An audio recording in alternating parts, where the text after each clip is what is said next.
Coach, when you watch Colorado, what has changed with their offense year over year? Or is it pretty similar to what they did a year ago? It's similar. You can see some of the new wrinkles. I think it's really cool to see what they put on tape in terms of you can see who they're trying to attack, where they're trying to get the ball to. Trying to really attack coverages. So they're going to be a big challenge. Really explosive offense, and obviously when you got a quarterback of his knowledge, his experience, his talents, I mean it's gonna challenge the defense. So we got our work cut out for us.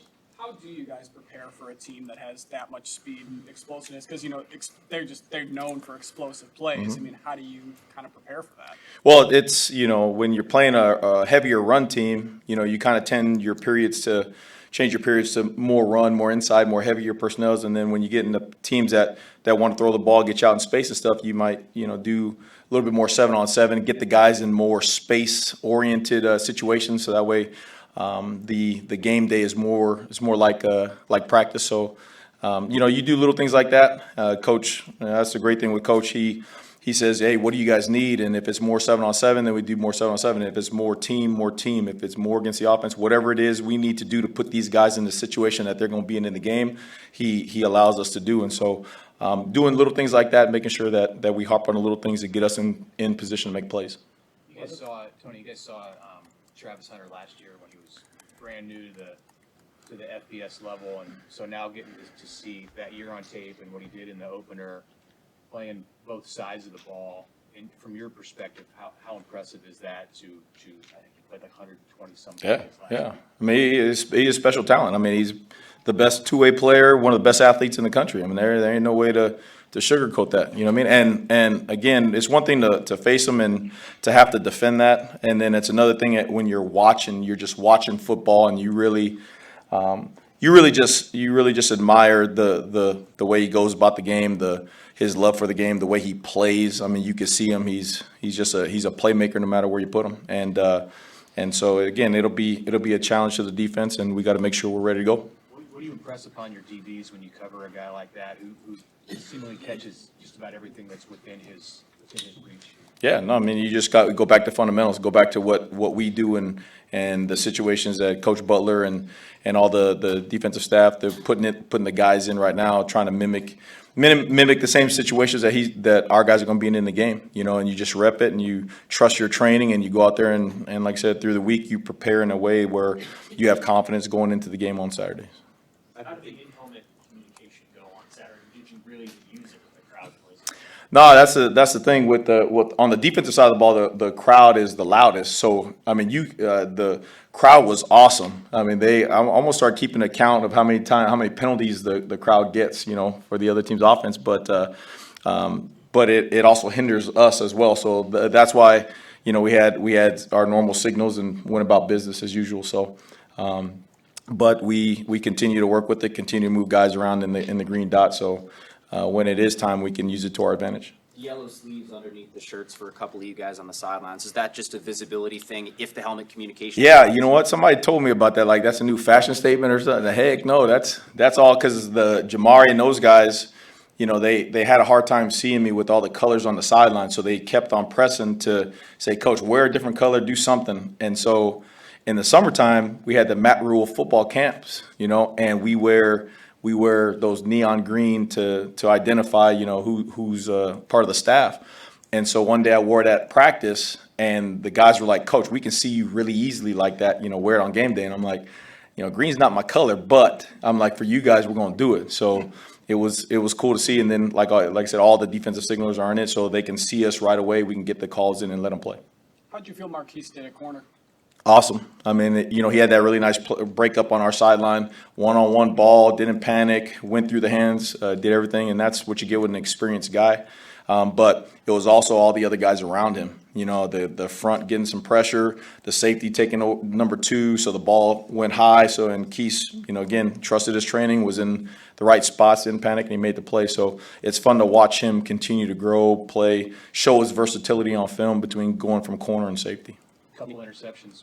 Is that the start you were looking for from a turnover standpoint? No, I mean, of course, it was good, but I'm at the one that that Deshaun got hit in the face mask with and we dropped there. You know, that's one that we got to be able to take. And as you play in these kind of games, the one coming up on Saturday, you have to make those plays. So you heard me all day today. It was like, hey, if a ball hits you in the face mask, dude, you can't let that one get away. So it was fun to watch. Again, everyone sees the interception, but it's the start of the play. They aligned correctly. Their eyes were right. They knew the call. They communicated with the guy next to him. The guys up front getting pressured. He's in the right leverage. So there's a whole multitude of steps that was probably the most important thing for those guys to be in those positions. You know, and then Ramir Stewart, you know, his interception was really cool because the offense came out and they ran the same play from the opposite field and they beat him across his face and they got one of their explosives that way.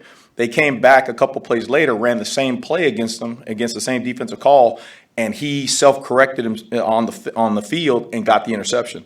Those kind of things right there show you how really good football players, you know, can think on the field and self-correct. And so it was really cool to see a young guy be able to do that. So now again, it's another week, so we got to do it again. Tony, with the athleticism of coming as quarterback, how do you walk that fine line of, you know, bringing pressure and then also making sure you're playing the numbers game correctly on the back end? Yeah, I mean, we got to do what we got to do. You know, that's the coaches again coming together and saying what the best calls, what the best philosophy is to not only when we do pressure, what the coverage is going to look like. When we drop everybody, what's the rush going to look like? You know, playing complementary football on defense.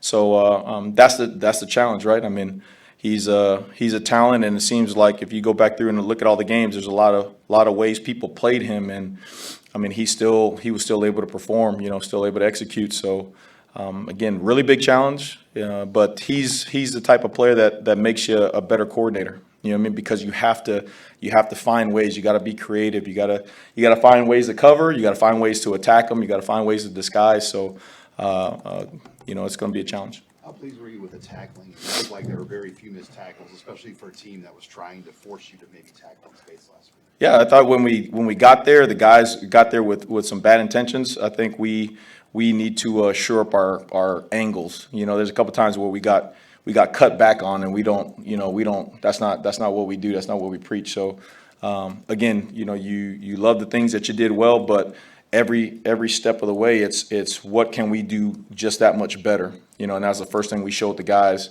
And coach pointed out, you know, hey, let's do this better. I mean, let's take that ball the way that we're supposed to. Let's track our near hips, and let's really go after the football. And so that was the highlight, you know, of this week, starting off and making sure that we get those things done. What's impressed you most about Ty Robinson with the improvement that we've seen maybe this time last year versus now, and how he was able to impact the game on Saturday? Yeah, remember Ty, when we first got here, Ty, you know, he had played, but he really didn't play like that because the injury and all that kind of stuff. So last year, turning him and Nash and those guys loose, same way Jamari, turning all those guys loose. Now, you know, they know the defense, you know, so they're comfortable in it. They start moving different positions, start playing around that way.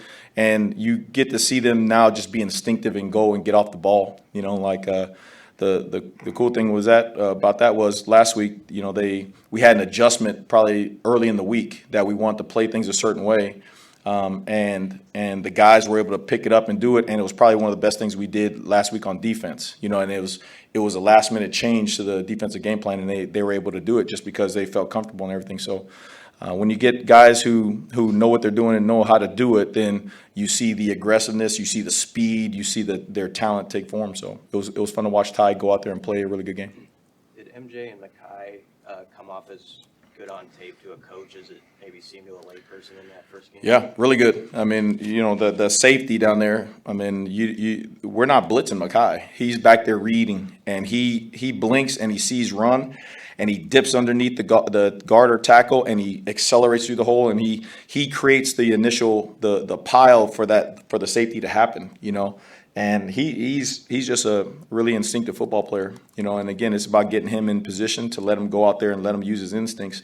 And so those little things might not show up to everybody, but like you said, when you go back and watch the film, you really have an appreciation for guys who trust the process, who really believe in what they're doing, believe in their teammates, and then go out there when the lights are on and go and do it. You know, I mean, it's one thing to know it all and stuff in the classroom, but then to see a guy go out there and just play football and be aggressive, those things are fun to watch. In the parts of the game before, you know, it was a 3 or 4 touchdown lead and you started to put all kinds of backups in, were you able to sub the way that you wanted to, the way that you would like to when you're you know, playing a close game for 4 quarters? You feel like you have the depth right now that you're looking for?